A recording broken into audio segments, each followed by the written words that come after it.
Sometimes it's great to analyse games, to dig deep into their story, their themes and their meaning and try and uncover the hidden messages left there by their creators. Sometimes it's fun to play games that obscure and obfuscate, that ask something of the player and that require deep thought and analysis. But sometimes it's fun to just mess shit up.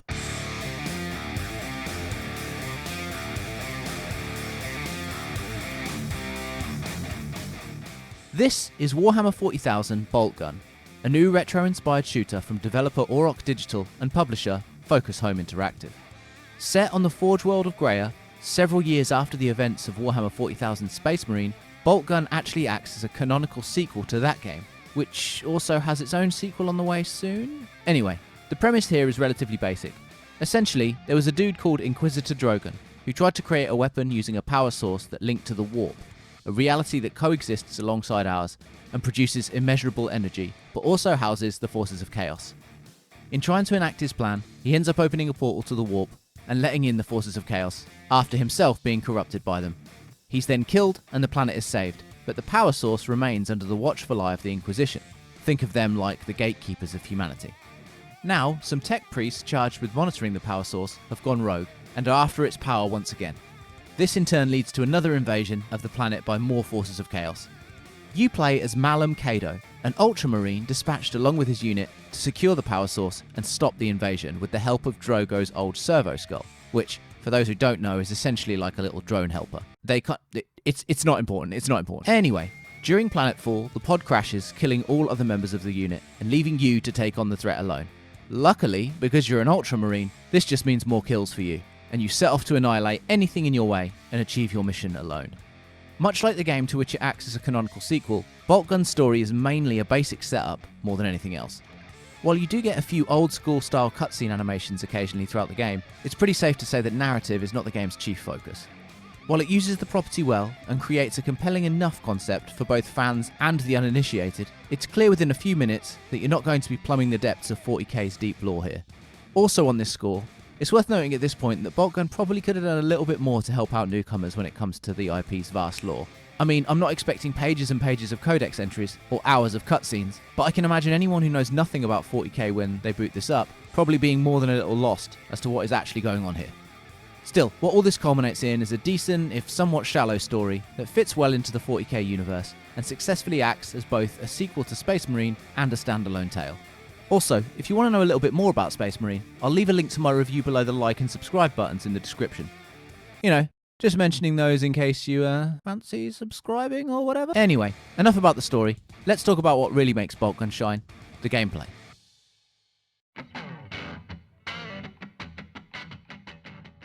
So, Boltgun is clearly and unabashedly inspired by early examples of the FPS genre, nestling itself comfortably in what has now become known as the boomer shooter subgenre.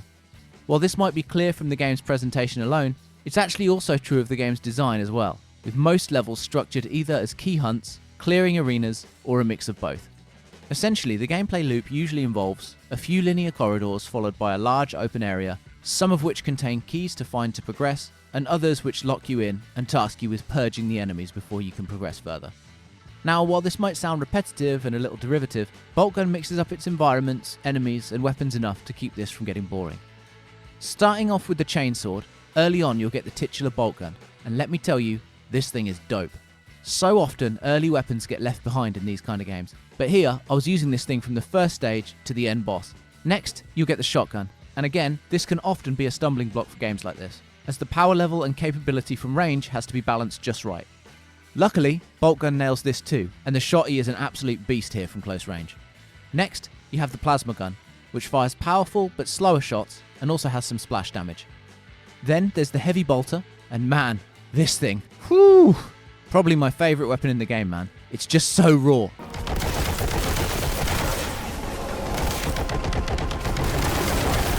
Next, we have the melter gun, which is like a shotgun, only with a wider, more melty damage cone, and way more scarce ammo pickups. The Voltkite caliber and the grav cannon, which fire intense beams of energy, with the latter being more powerful but again, often limited on ammo. And finally, the Vengeance launcher, which is essentially a grenade launcher that fires sticky grenades. All of these weapons are unique and fun to use, with their strengths and weaknesses never making one feel too unbalanced. It's also nice to see that the devs have consulted the lore here, and so even veterans of just the 40k games might see one or two guns they recognise. When it comes to grenades, there are 3 types. One is your standard grenade, one explodes on impact, and the last one creates a beastly vortex that sucks in and pretty much obliterates anything that gets in its way. This is a godsend for the game's bosses and sub-bosses, by the way, but more on those in a bit. Again, so as not to make things unbalanced, these vortex grenades are by far the rarest commodity in the game, and are only attainable if found in one of Boltgun's many secret areas. That's right, just like many of its inspirations, Boltgun contains secret areas on every stage that can contain ammo, health, the aforementioned vortex grenades, or temporary upgrades and buffs for you or your Boltgun. Now, just briefly regarding these secret areas, I found them to be a little bit of a mixed bag in terms of their implementation. Some of them were way too easy to find and shouldn't really be called secret areas at all. Some were way too difficult to find and could only really be happened upon by accident, and some were just right. A minor complaint, I guess, as they're not required in any way to progress or finish the game, but it's still worth pointing out. When it comes to enemies, there's a nice mix here, from cultists to Chaos Marines to the forces of Nurgle, and fights are almost always a fun time. However, having said this, there are a few small criticisms to highlight here. First, the enemy AI can be a little wonky.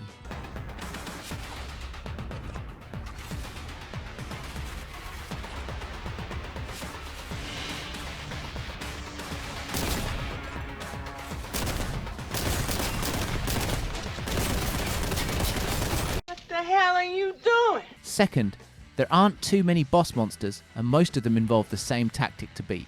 Essentially, regardless of which one you're fighting, it will just stand and fire projectiles, spawn trash mobs, teleport to a new location in the area, and then rinse and repeat.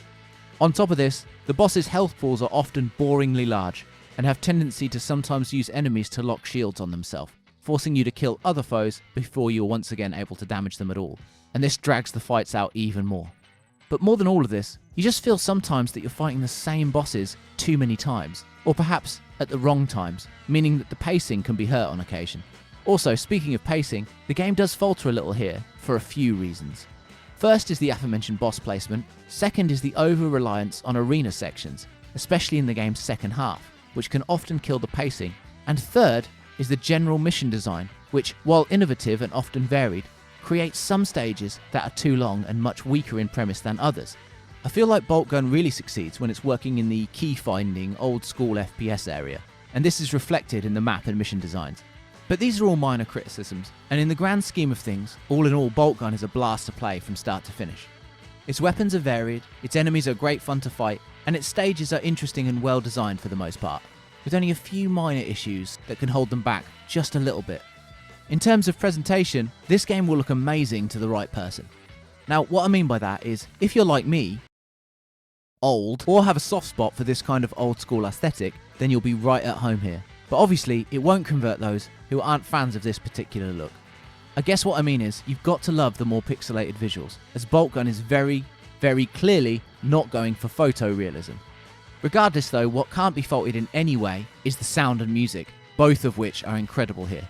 The guns are distinct, the environmental sounds and general sound effects are great, the voice acting is fantastic if a little sparse, and every stage has an absolutely awesome score that really bolsters both the gameplay and the atmosphere. Speaking of which, you're also able to taunt any enemy at any time, and some of the shit your character says when you do this is so awesome. Literally every game should have this. The only gripe I have when it comes to the presentation is that sometimes enemies can be difficult to see, especially after picking up certain power-ups that make the screen go darker and tint it with a red hue. As the colour palette of certain enemies and areas is so similar to this, particularly in the game's first act, I did find occasionally that it was hard to discern exactly where the threat was in the heat of battle. Also, and this is probably Boltgun's biggest issue, there isn't enough visual feedback when you get hit, and some enemies do a whole lot of damage. This means you can run out of health very quickly before you even realise that anything was hitting you. In terms of difficulty, I'd say that Boltgun starts off pretty easy, especially by the standards set in this newly emerged subgenre. However, having said this, the last third of the game spikes pretty hard, and the final few chapters are a pretty decent challenge. It's not on the level of some out there, and I'm sure seasoned veterans of the so-called boomer shooter genre will probably want to crank the difficulty up, but all in all, the level of balance is pretty good, with only a few nasty spikes in the game's back end. In terms of length, it took me about 8 hours to beat on the medium difficulty first time round, but that was with a few instances of leaving the game paused and getting a bit lost once or twice. If you focused and are good at these types of games, you're probably looking at about 6 hours to beat it. Now, while that might seem short, it's worth noting that there are a fair few difficulties to tackle here, as well as loads of secrets to find for the 100% completion. And on top of this, the game has also been released at a lower price point of around $20 or your regional equivalent. When it comes to bugs and performance, there isn't much to report here, and I only ran into 1 or 2 collision issues in my whole playthrough that seem to mainly occur when using lifts for some reason. Obviously the specs aren't that high for the PC version given the game's choice of aesthetic, and it ran at a flawless 120 FPS for me on PC, with only 2 weird instances that were very brief of slowdown that didn't seem to be anything to do with my rig. Generally though, it runs very well, although I can't speak for the console versions, so if you've played it there, feel free to let us know in the comments below how it's running and how it plays on your format of choice.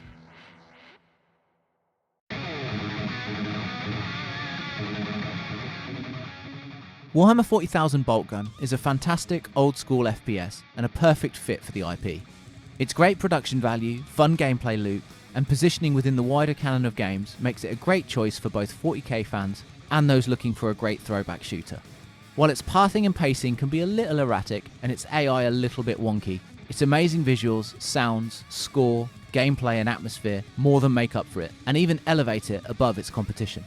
Whether you're a seasoned fan looking for something to tide you over between now and the awesome looking Space Marine 2, or just looking for a fun, ass-kicking first-person shooter that takes no prisoners, or just fancy a game that prioritises the ultramarine power fantasy in that very specific way that only 40k can, then please, please, please do yourself a favour and pick up Boltgun. Both I and the Emperor will be glad you did.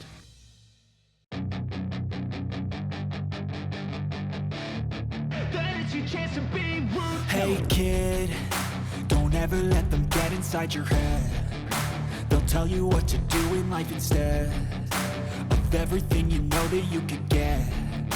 Don't let them guide your life towards regret. I'll fight for what I love with every breath. My past is filled with